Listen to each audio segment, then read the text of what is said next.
While we're waiting for Adam, I want everybody to know that Karen's birthday is today. And she told me her age is anywhere from 39 to 79. Somewhere around it. Somewhere in there. She's 69. Happy birthday. 69. We'll have to do some next year for 70 if we're still here. That's what I'm Karen not gonna said. be here next year.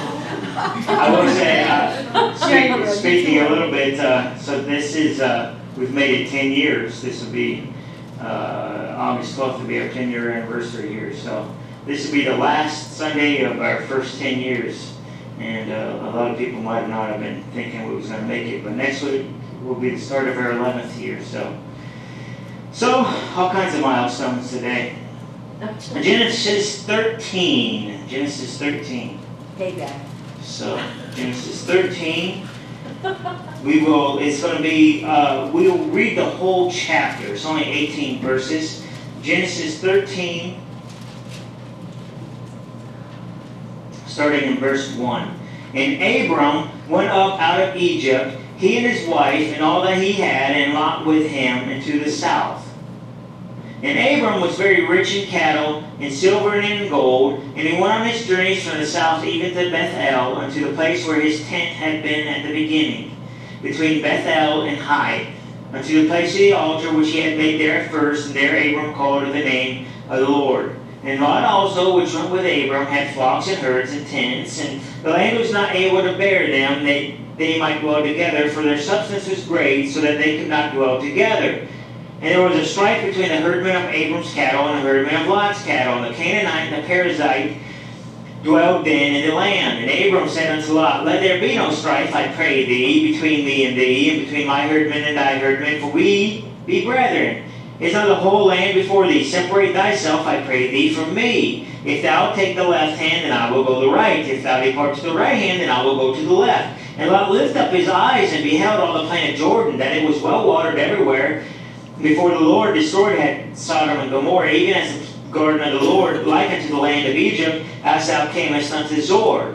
Then Lot chose him on the plain of Jordan. He chose his best side. And Lot journeyed east, and they separated themselves the one from the other. Abram dwelled in the land of Canaan, and Lot dwelled in the cities of the plain, and he pitched his tent towards Sodom. And the men of Sodom were wicked and sinners before the Lord exceedingly. And the Lord said unto Abram, After that Lot was separated from him, lift up now thine eyes, and look from the place where thou art, northward, southward, eastward, and westward. For all the land which thou seest, to thee will I give it, and to thy seed forever.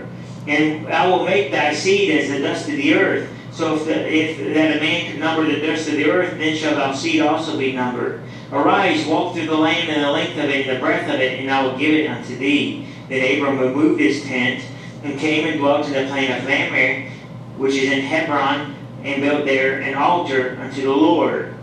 I want to particularly look at verse 12 today, so I'll call your attention back to verse 12.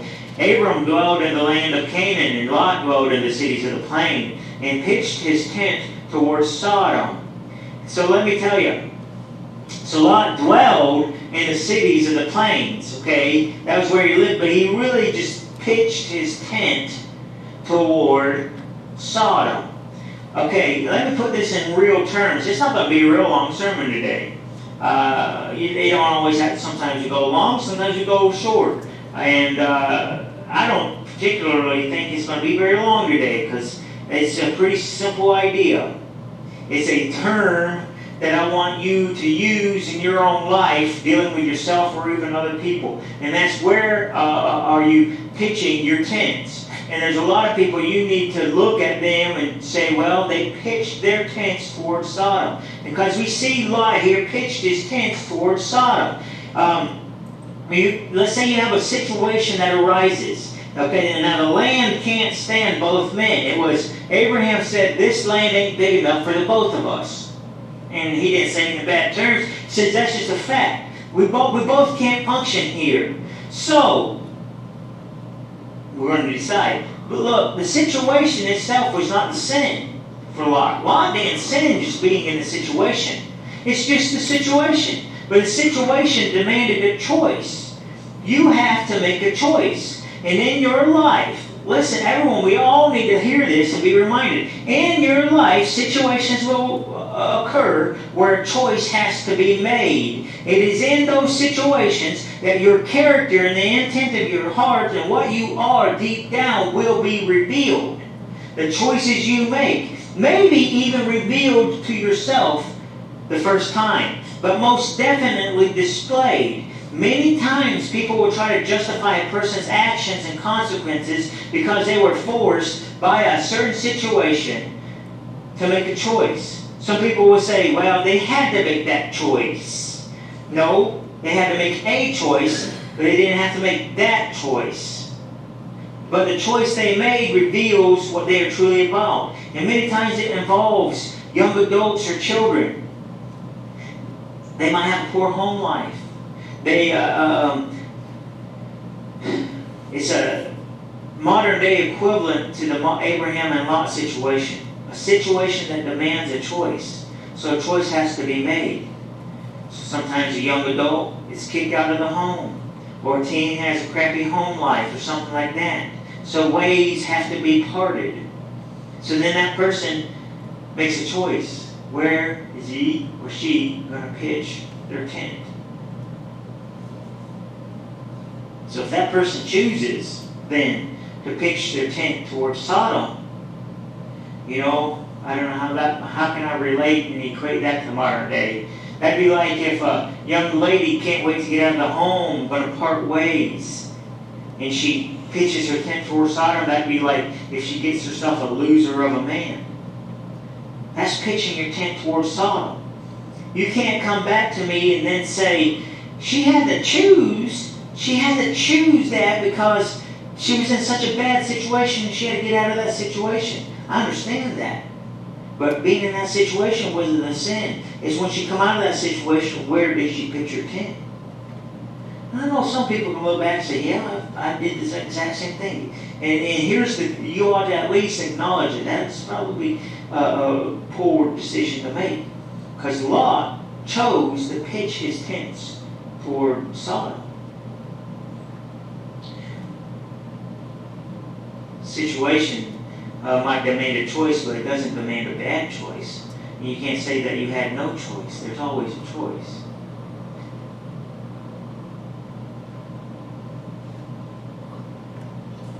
There's oftentimes more places to pitch your tent than you ever really want to admit. Don't come and tell me that a person had no other choice but to hang around with losers to get away from other losers. Moving in on one loser to get away from another loser isn't an upgrade. It just, what happened is if you're born in a crappy home, that's not your fault. That's where God had you. I guess the burden will be on the Lord if He had you born into a crappy home. But when you leave your crappy home and you go over and you choose another crappy home, now the choice is yours and you're culpable. Lot was in a situation where a choice had to be made, and he chose Sodom. He chose Sodom. Some people, now the situation he was in was not his fault. He was forced to make a choice, but he was not held accountable for just being in that situation. But when he chose Sodom, he is now at fault. And I guarantee you that somebody was saying, well, Lot was just trying to get out of a bad situation. He just had to get somewhere safe. He just had to get somewhere stable. No, absolutely not. Being forced to make a decision does not justify one to make a sinful decision. You're all going to be forced to make decisions. And just because you're being forced to make a decision doesn't mean that you get to make a sinful decision. In business, in marriage, in all of your life, you'll be given an opportunity to set up camp. And where you set up camp is a determining factor for much of the rest of your life. Don't forget that.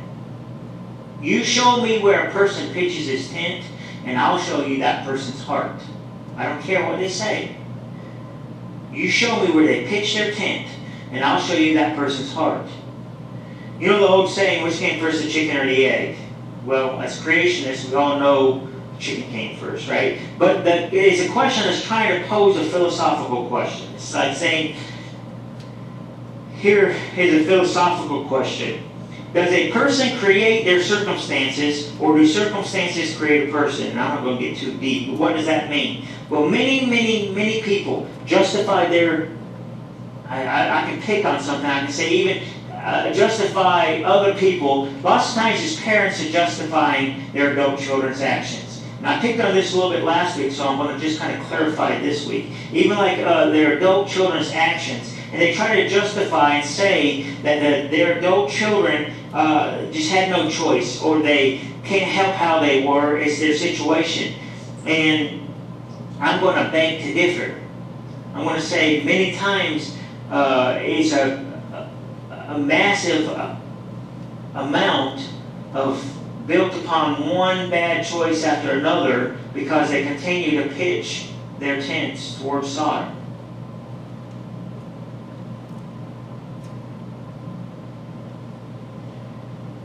They try to justify their adult children's poor actions and lifestyle because of who they're married to or attached to.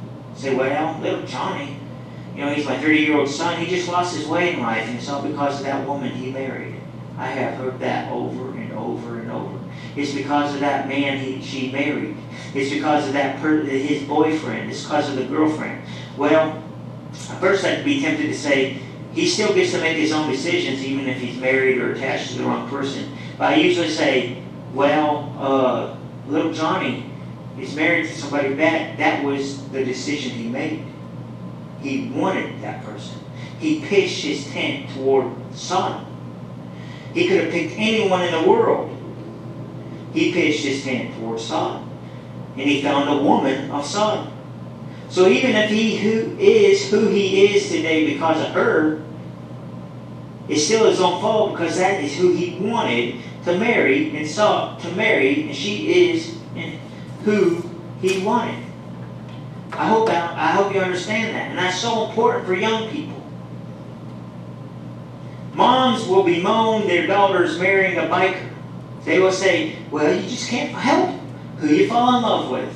I have heard moms justify their daughters that she just couldn't help falling in love with that person. Listen, if your daughter's been gallivanting around biker bars, she wouldn't have had any bikers to fall in love with.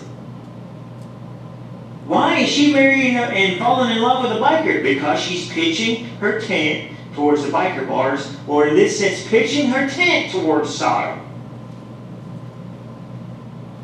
So let's just concede you're right that you can't help falling in love with whoever you fall in love with. You can help who you're around. So your crappy, or your daughter's crappy life, you tell me she has a cruddy life, and you say it's not her own fault, it's the biker's fault, but she's the one that wanted to marry that person. Parents want to blame themselves for their adult children being losers. That might be harsh to say, but I mean, face it, that's what some people are dealing with. They want to blame themselves for being their adult children being losers at a time where they want to blame their children's spouses. But listen, I will say this: if King David bore some of the losers he bore, you don't need to feel too bad if your children grow up and make dumb, bad, or even evil choices. They have their own souls, and they make their own choices. And you're not held accountable for your grown children's adult choices. Some people need to hear that. And you don't have to keep coddling them. You need to pray for them. Sometimes it's only God that can fix those things. And I don't hold anybody accountable for what their adult children are doing. But quit making excuses for them. They pitched their tents toward Sodom. I have made this illustration. In high school, or I homeschooled through high school, which, by the way, you want to talk about reality, in 7th grade, we was having to go through this course on Egyptology and learn all about the gods. I had my enough of public school. I don't care about memorizing every god of Egypt, okay? That's what a lot of the day was for me. I was tired of it. You know what? I wanted to be homeschooled. That's an example of not pitching your tent towards Sodom, okay? So I started in 7th grade, so I can't even say in high school so much, that in high school, But I was high school age, and I still knew all the other people my age, and they were in high school. They could not wait to get to college. Not because they wanted to learn, but because that's where the beer flows freely. And the clothes come off quickly. They were pitching their tents towards Sodom. And maybe you or maybe somebody here, that was them. Don't deny it. Fess up to it. And then thank your Savior for loving you enough to redeem you out of that mess. And if you're young, you need to start realizing now, don't seek to pitch your tents towards Sodom.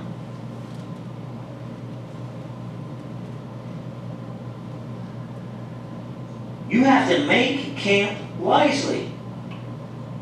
We'll catch up with my notes. I say, Lot chose Sodom. And we see in the next chapter, okay, we do see Abraham had to go rescue Lot from the 4 kings that attacked Sodom. He went and took 318 men and got Lot back. Abraham was instrumental in getting Lot out of Sodom before it was destroyed by fire and brimstone and burning sulfur. So Abraham bailed out his grown children too, even though Lot was just a nephew. But I'm not going to coddle you too much for coddling your adult children. But I will point out that Abraham didn't get involved until it was a life and death situation. Abraham wasn't buying Lot a new camel every year. Abraham wasn't buying a new tent for Lot every year. Abraham wasn't taking Lot out the Cracker Barrel because Lot said he was hungry. Abraham wasn't making Sarah fix Lot a nice home-cooked meal every time Lot nosed around.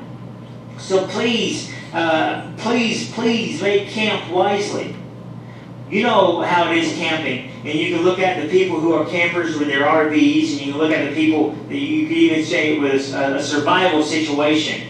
Regardless of what it is, people need to make they choose their spot camping wisely. You know, these people with RVs, they want the best spot. I've seen people pay for a month of lot fees at one campground to be there 2 days, or 3 days. They go and they set up their camper, on June 1st, so that they can have their camper there on 4th of July. And they're only going to be there for July 3rd and 4th, but they want the best spot, so they're happy to pay for a month, have their camper there for a month. Why? Because they want to choose the right spot. They don't want to be next to the septic tanks. They want to be up on a hill to see a better view. They want to be able to see this. They want to be away from the mosquitoes. In survival camping, if you're actually camping in the wilderness or hiking, it's so much more important. Because you choose a bad spot, you're dead. Literally. I have seen and heard stories of these people that would just be camping out in the desert, And you wouldn't think there's much to worry about out in the desert. As long as you don't set up your tent over a fire ant hill, you're okay. Until you go out in this nice open area, set up your tent, and 10 miles away, there's a storm up on the mountain and a flash flood, and lo and behold, you were in a creek. You're being washed down the creek in a flash flood in your tent. How would it be trying to get out of a tent in a flash flood? I mean, you're doomed. You better choose where to pitch your tent. And people know that in real life, going out, they're actually going to pitch a tent, but how about of your soul? You better pick a decent spot.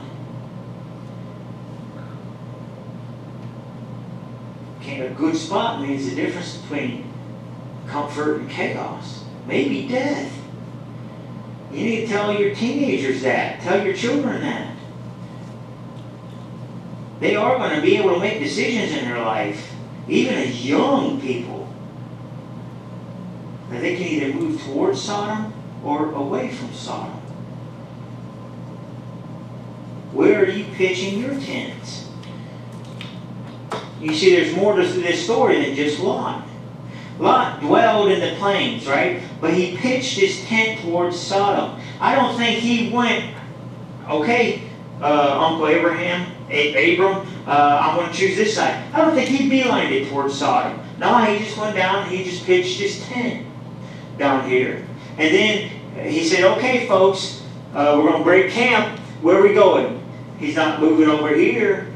out into the plain more, he just kind of gets his tent, we'll go this way. And gradually, day after day, breaking camp, he's in this camp for a week or two, and he's in this, and every time they move, they just get a little bit closer to Sodom.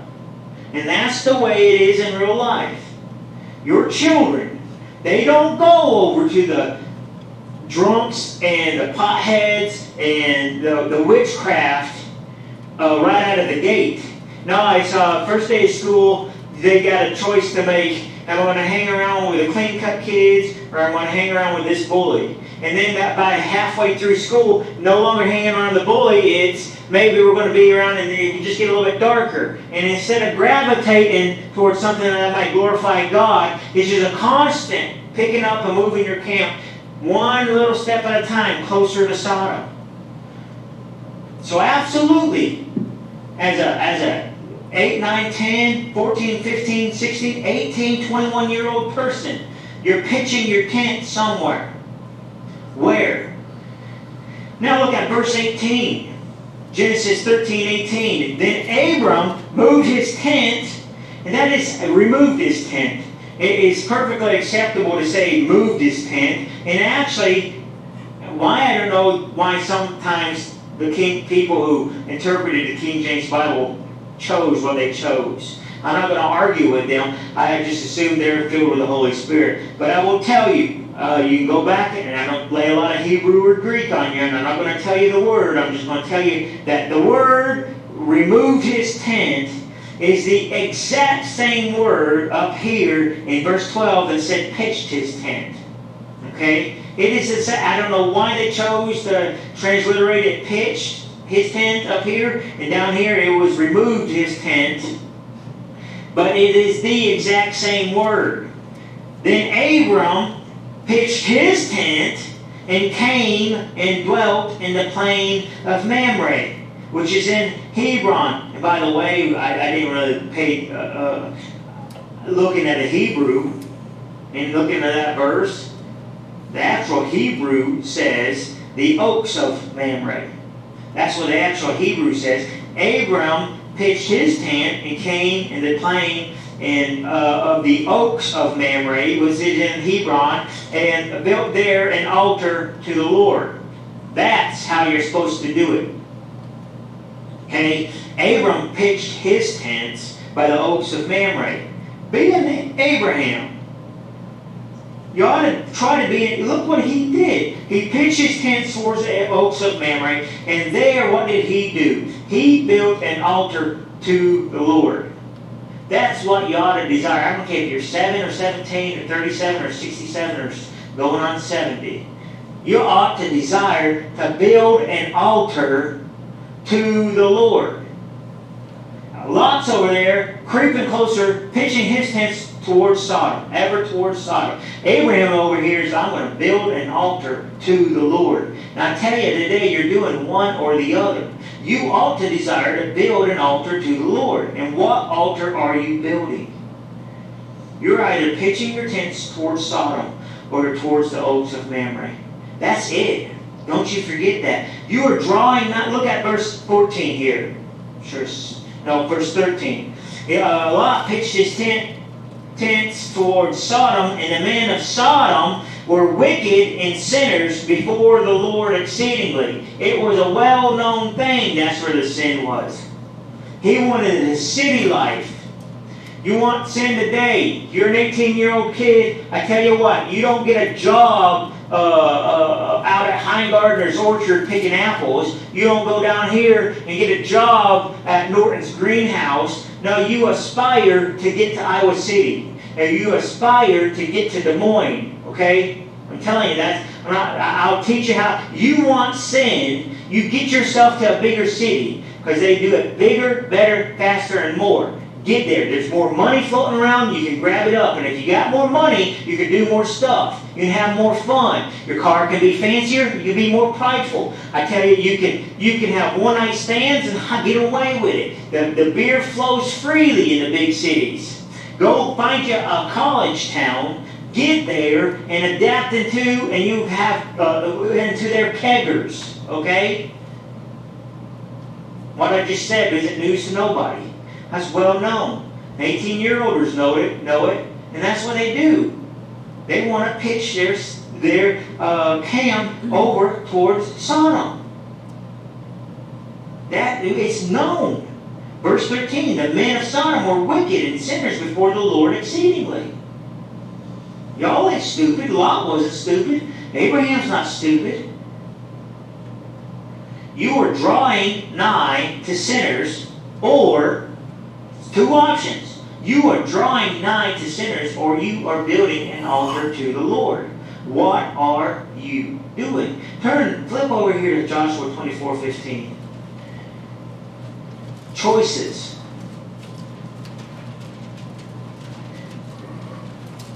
Don't let people come to you and act like they are innocently guilty of what they have made choices doing.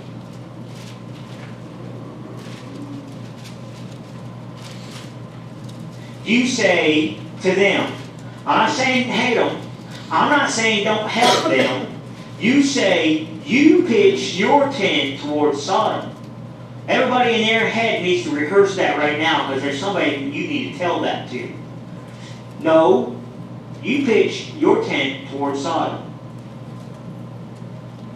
Look at Joshua 24:15. He lays out the choice. Joshua 24:15, in his farewell address right before he dies, Joshua says this: And if it seem evil unto you to serve the Lord, you just choose this day who you will serve. Whether it's the gods which your fathers served on the other side of the river, the flood, or the gods of the Amorites, what was in our own land here.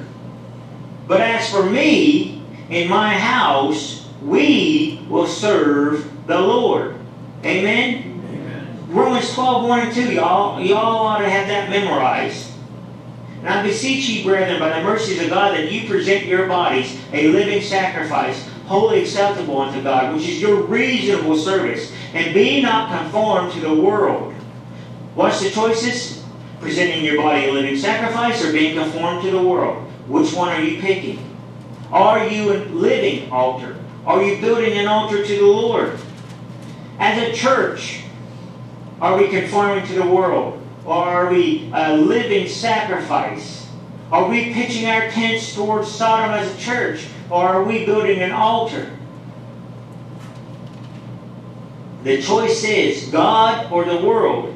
What are you going to choose? What have you chosen? In your past, I don't like people dwelling on their past. You don't even remember your situation and why you chose. Sometimes you're over lenient with yourselves. Sometimes you're over hard with yourself. So I don't let people go back and dissect the past too much, because there's too many things that they forgot about that went into the decisions they made. But maybe you're visiting over some of the things in your past where you've made poor, dumb decisions and pitched towards Sodom. That should just make you all the happier that Jesus Christ found you.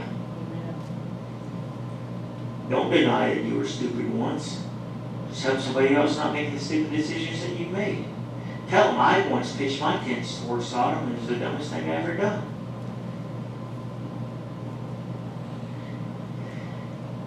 I hate it when people choose the world.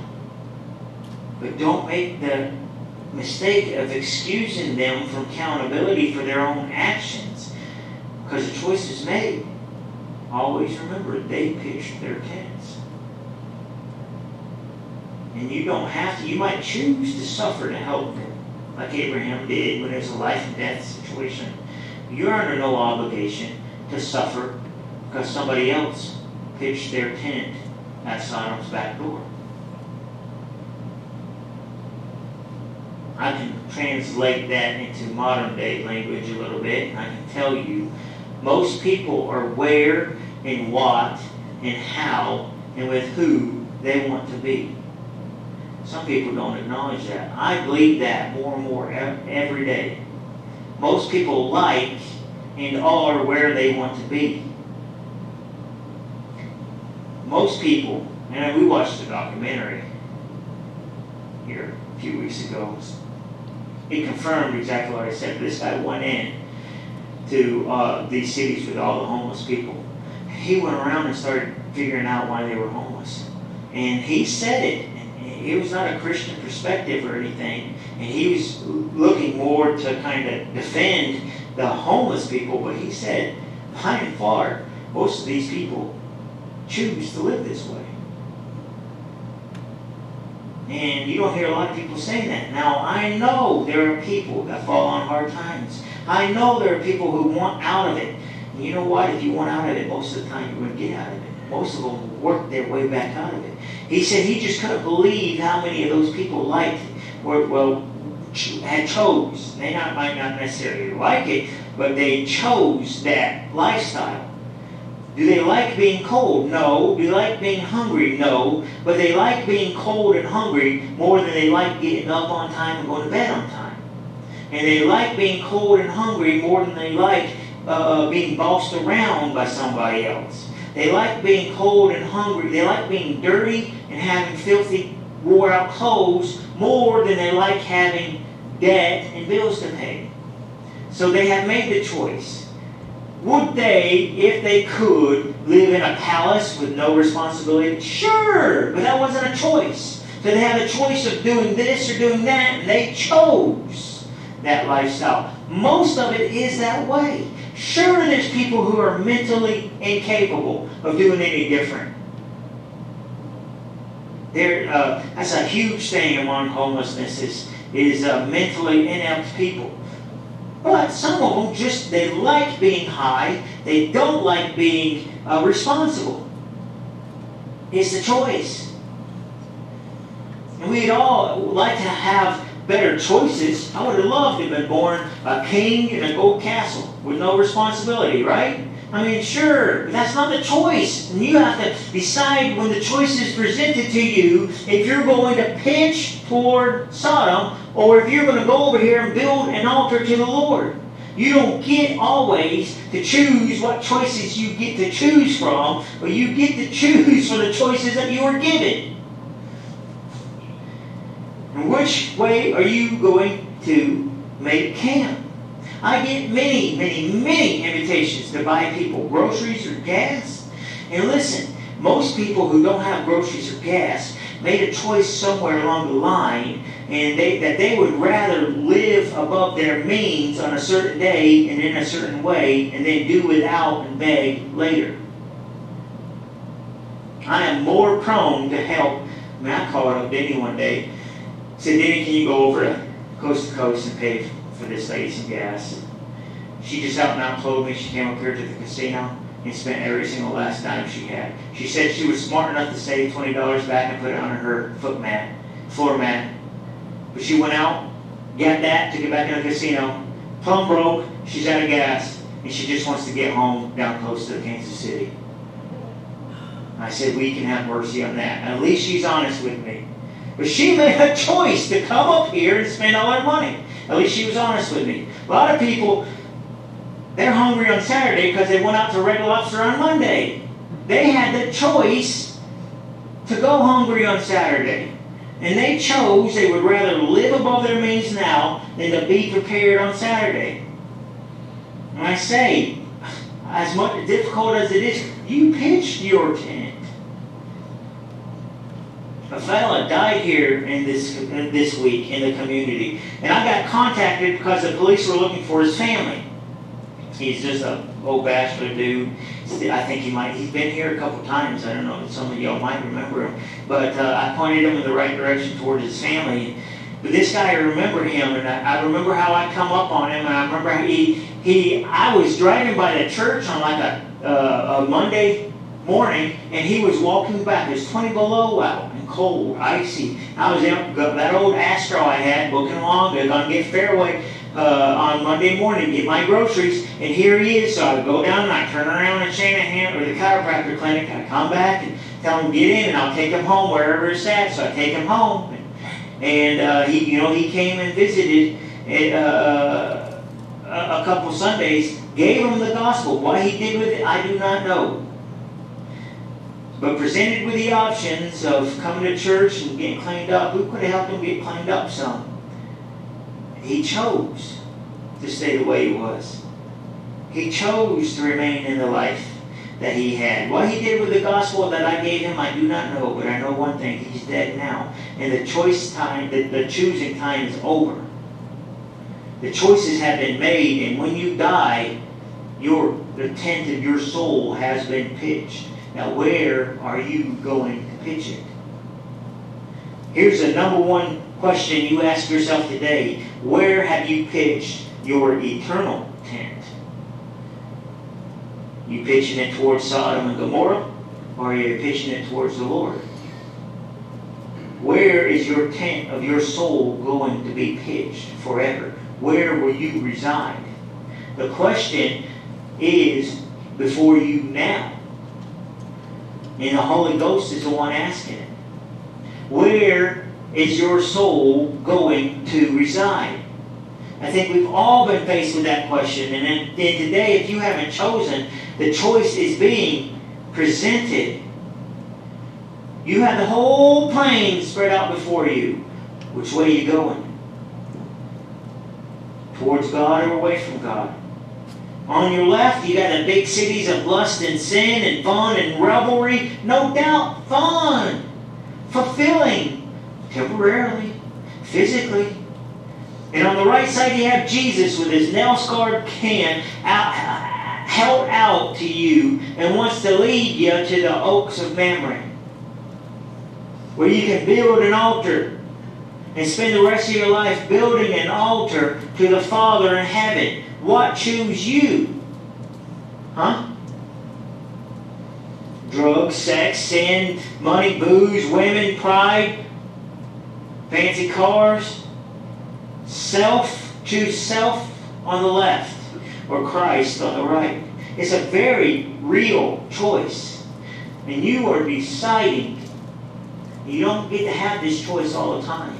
Because there'll come a point in time when you're over there and you'll just be left over to Sodom. When they found Lot, he was sitting in the gate of Sodom.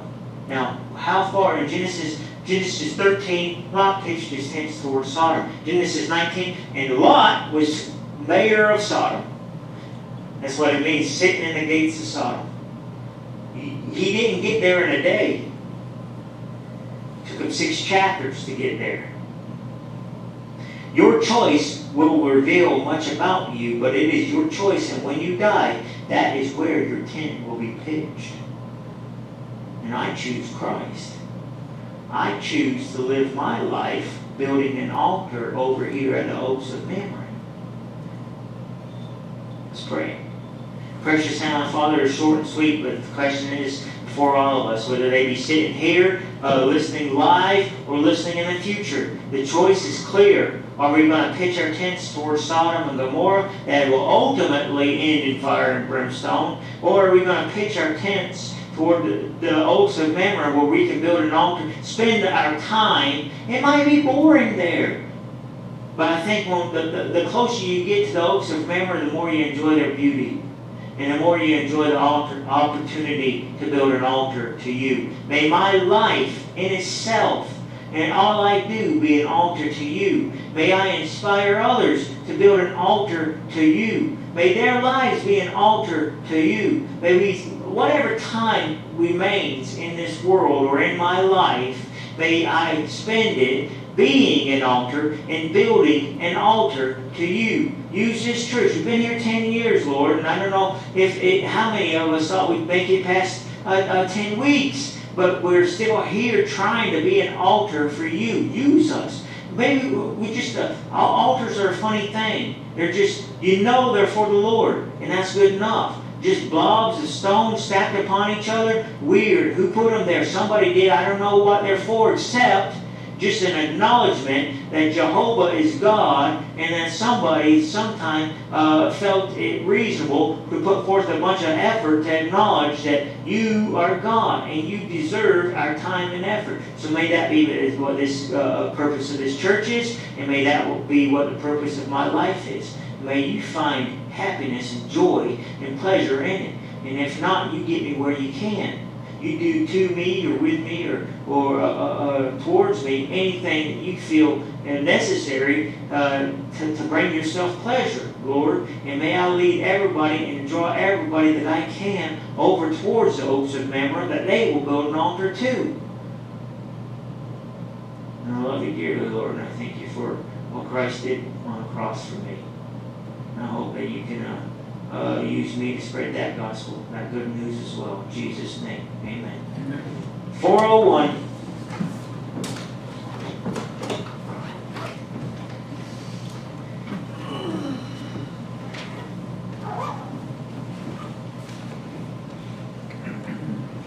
The solid rock, 401, stand up when you find it here.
High and stormy gale, my anchor holds.